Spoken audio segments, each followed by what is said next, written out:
a little staple, going to be for a door latch.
So once again, we've had a whole bunch of historians come to the Kelly Station. So our dream of it coming a place for historians to come as a refuge is coming to fruition. And we've got Pat Taylor. Probably don't have to introduce him if you follow us because he's been here numerous times. And today we're going to talk a wee bit about fasteners. So while I've been out entertaining some of my historical guests, Patrick's been in here banging out a couple of simple staples. We're going to replace a non-period correct one in my gunsmith shop. But if you think about fasteners in the time period, anything you wanted to put together, it didn't matter. You had to use some kind of a fastener, be it a rosebud square nail, a staple. But Patrick today is going to give me a little education. So what are we building today, Patrick? Well, these are just square-headed bolts. Okay, so you have to have a square head on a bolt in order to hold it. These will wind up being threaded, and threads were a common way of fastening machinery or different bits and pieces together. So, and then we just take a piece of round bar stock and another piece of round bar stock, and I turn this into a loop, and we put it around the end like so. Right, and you got to leave a little gap there. That's going to be welded. And then we're going to fire weld that shut there. Could I have a look, Patrick? So what you're going to do here, you're going to fire weld this shut, and then you're going to shape your square. Yeah. And are you aiming for a particular size or just a square? Just whatever, because the wrenches at the time were either made by the blacksmith. To fit. Right. Yeah. Makes sense. Yeah, and they had ways of hanging on to stuff. So. Yeah. I'm thinking the applications for that, it might be something like a heavy fork gate. Yeah. It might be a kingpin on a wagon system. You know, the pivot point for the tongue on a horse-drawn piece of equipment or something like that. Anyway, you're going to show us how it's done? Yep. I'm going to take and make a little loop on the end of this, and then fit it onto this one. Perfect. Now, are you just doing a friction fit there, Patrick? Basically, yes. You're not welding? You have to leave a gap. Okay, which is why there's a gap there. Okay. Because if you put that on there tight, what happens when you go to shut this, weld it, okay, it'll push back here. Force it off. Yeah, and it won't weld to the to the body there. You're able to weld it without it pushing away from the rod itself. Yeah. Perfect. Yeah, and it's a common way of doing different ends on like blacksmith tools. Except you're shaping that round. Instead, I've shaped it into a ball. Right. Right, you do that, and I've seen them done. You make them a big square or a rectangle there, knock all the corners off, and you give it a nice faceted look. So I'm trying to think, Patty. You've been here so many times. Didn't we make something that had? I'm thinking maybe the trivet we made. The trommel. Didn't we put a ball in the one end of it for the stop? That you welded essentially the same thing. Yes, so it stopped. I did it on a. Yeah, that's the other thing too, is to stop like that. Right.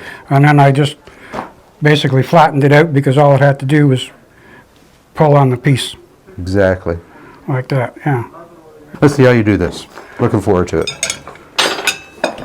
I'm going to step out of the picture because it's too darn hot in here, Patrick. You have fun with that.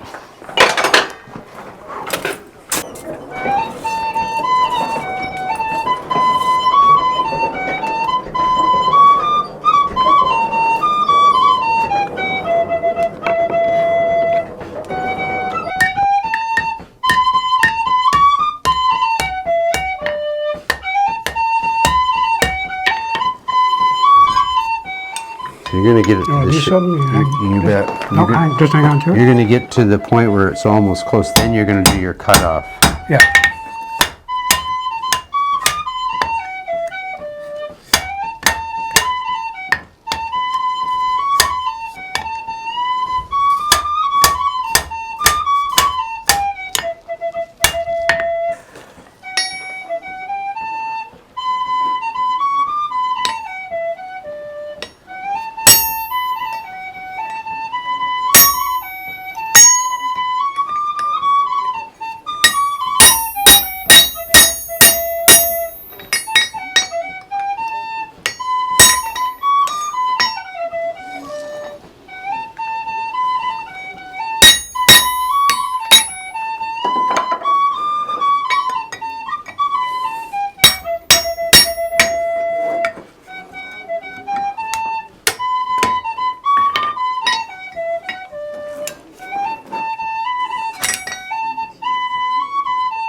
Just going to close this up a little bit, get it lined out.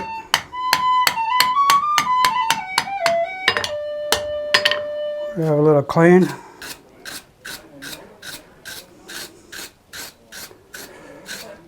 You can see the gap that's there now.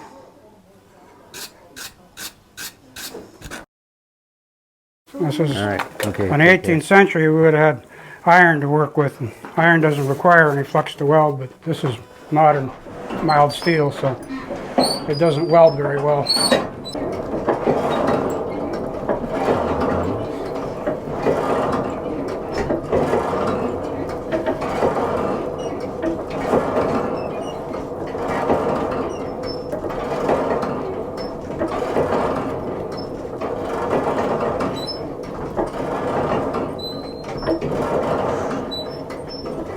I don't know if it'll show up there, but the flame has changed color.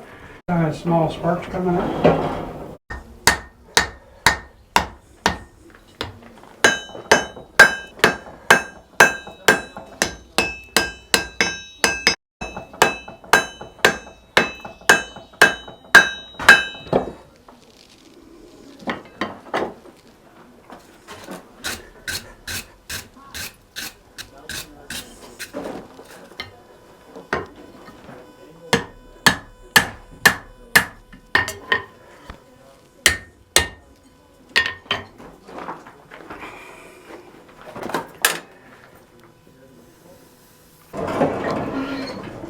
Anyway, a little bit of sparks there.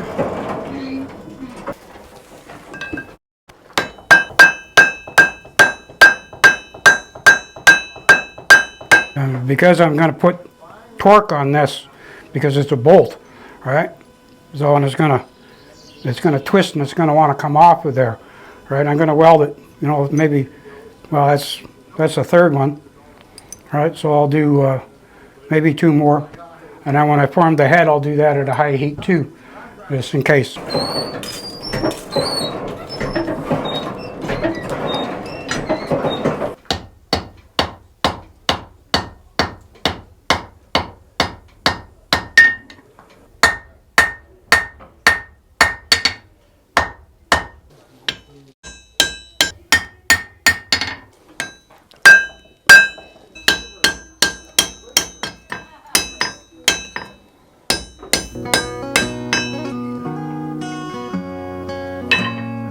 Try to keep the head a little center. I can push the material around there to even it up some.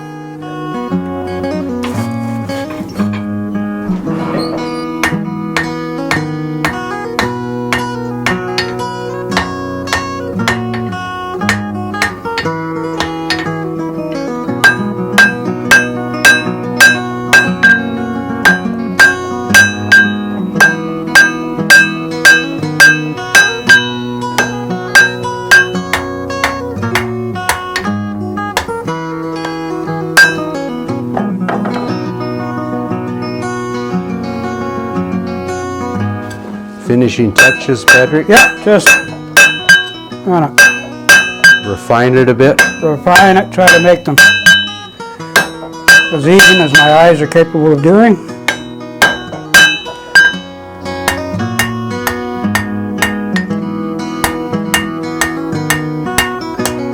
That should do.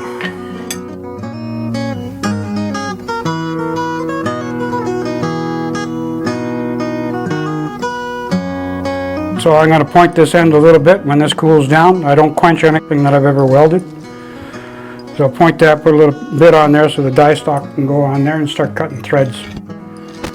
So you just let that normalize. Yeah, So you've done it. yeah. You know, so now we got some bolts made, Patrick. It makes me want to go out and, I don't know, build something big enough I need them for. Yeah, well, Any suggestions? not sure. Another These are fork? going to hold two blocks together that are going to hold up a swedge block in another blacksmith shop. Yeah, that makes sense. Even like this one, I've got a band on this guy, Yeah. around this guy. So we would through and trap that and put a nut on the other side. Yeah, Well, Patrick, every time you come, I learn something. Appreciate it, sir. That's good. Yeah, and yeah, I'm definitely going to go. When you go home, I'm going to have to ponder building another building, so maybe I could figure some way to yeah. incorporate them Yeah. or a bolt similar to that. You know, they used to have tie rods in old stone buildings. They went all the way across Yeah, to hold them out. Then they have fancy decorative plates on the outside just Yeah. to keep the walls the from walls doing from this. now. spreading out, the roof line from pushing it out. Yeah. I heard the bell ring for dinner. Are you hungry? Well, I'm hungry. Let's go eat. I'm hungry. All right, here you go. You first, sir. I insist. Yeah, Well, I'm you gonna got to bank shut this. fire down. All right, I'll meet you over there. Bag this.